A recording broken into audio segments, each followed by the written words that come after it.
Welcome back to Foos Entertainment for our next review.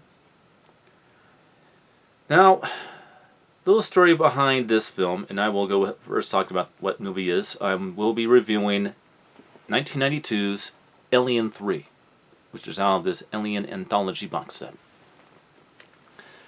Now, like all the movies in this box set, there are two cuts to Alien 3. There's the critically hated cut of Alien 3, which is the 1992 studio theatrical cut of the film, and there's a 2003 special edition, which is quite a bit longer. I think it's like 25 to 35 minutes longer than, or something like that, than the theatrical cut. So yeah, it's quite long and quite gritty.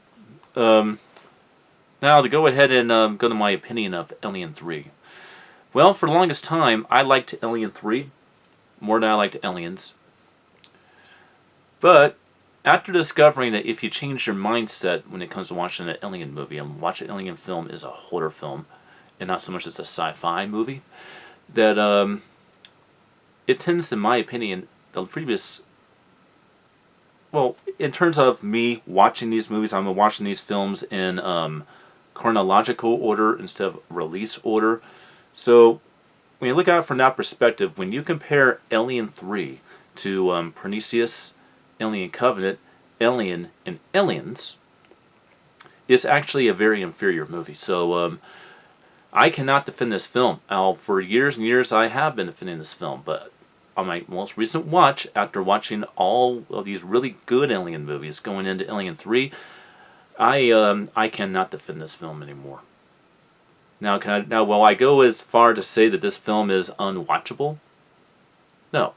Will I go as far as to say that this film is an insult to the franchise? No. Will I say that this film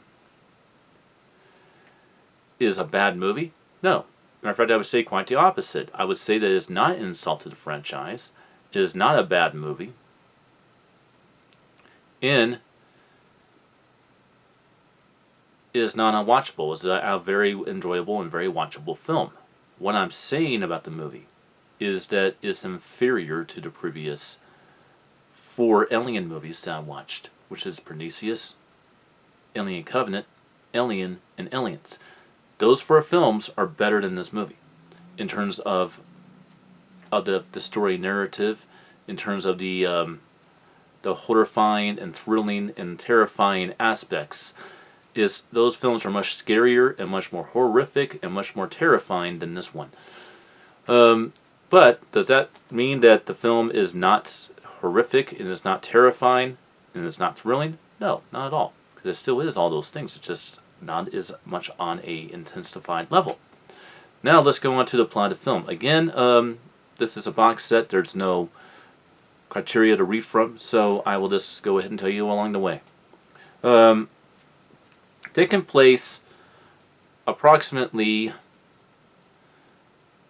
I would say, a few months after the events of Aliens, which is enough time for it to drift in space and to have problems with the escape vehicle from the last film. Bad things happen in the vehicle that are unknown, and it crash lands on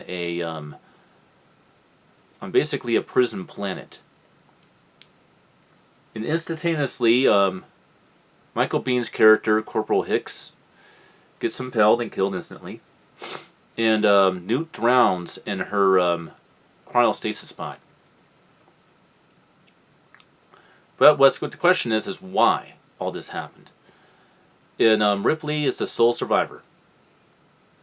And she's taken in from these prisoners on this correctional facility, penitentiary planet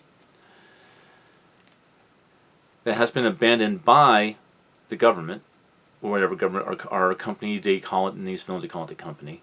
Abandoned it, and basically the prisoners decided they wanted to stay on there because they have nothing in common with the outside world anymore.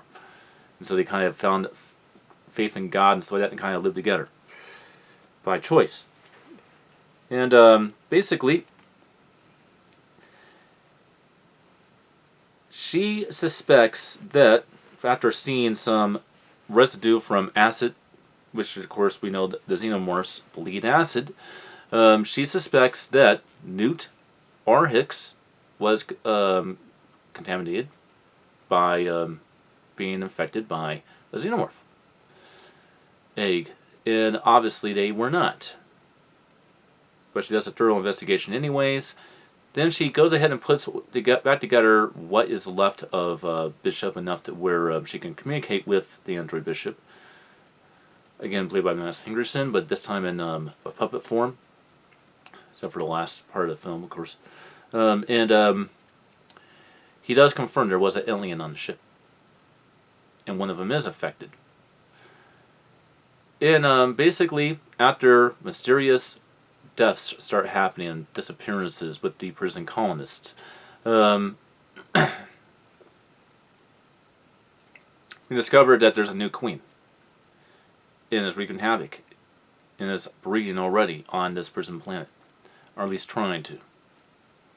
I think it's just one alien in this one. I think it's just a queen in this one.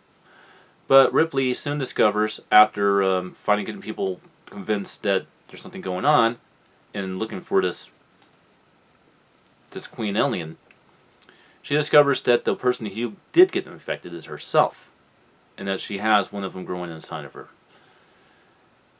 And the company is on their way, and they're not on their way to eradicate this xenomorph queen. They're on their way so that they can dissect Ripley and take the new xenomorph out of her body to experiment on as a weapon. It is an heroic, and after basically killing the queen through primitive means, let's just put it that way, primitive means. You can find out what means if you want by watching the film. She goes ahead in an heroic attempt to keep the alien inside of her from being experimented on, being taken by the company to plague the world. She sacrifices herself and throws herself into molten lead. Now, that's pretty much the plot of the film. Now, it's a little trivia about the special edition versus the theatrical cut. The special edition has the raw original cut of the film. And you can actually tell this because you've actually watched the theatrical cut of the film. At the very end of the film, oh yeah, first off, to explain how this works.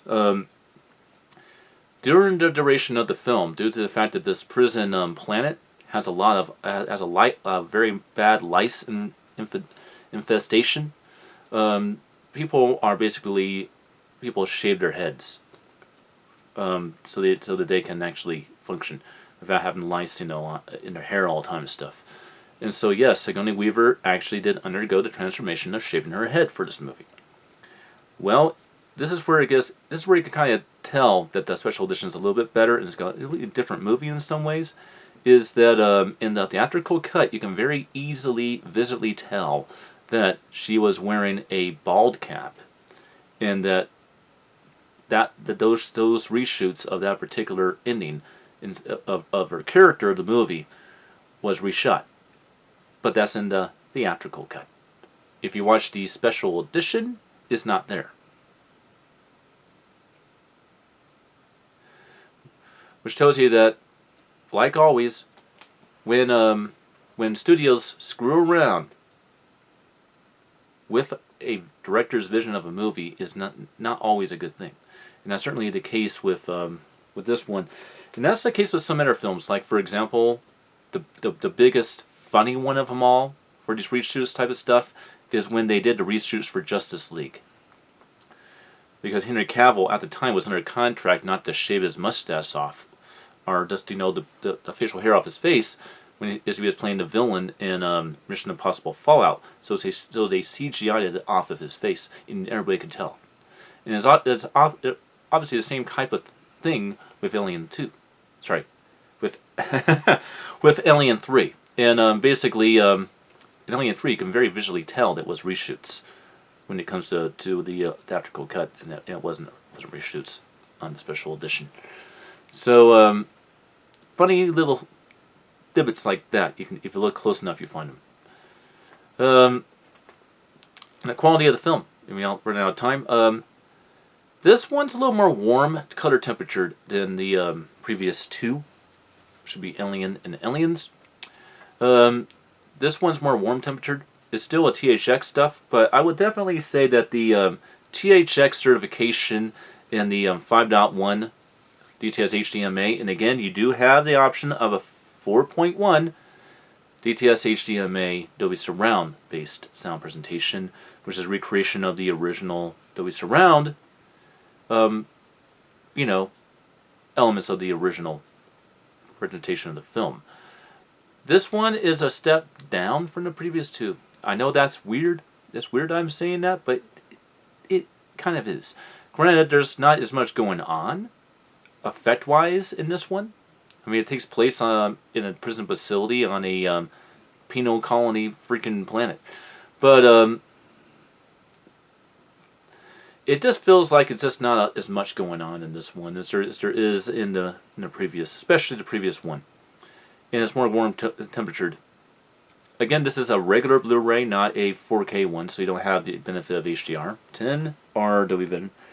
So it definitely does make it a little bit less of an experience, but it doesn't make it a bad experience. So, hate it or love it, I will at least definitely check it out when it comes to Alien 3. I prefer the special edition, and I will see you guys on the next one.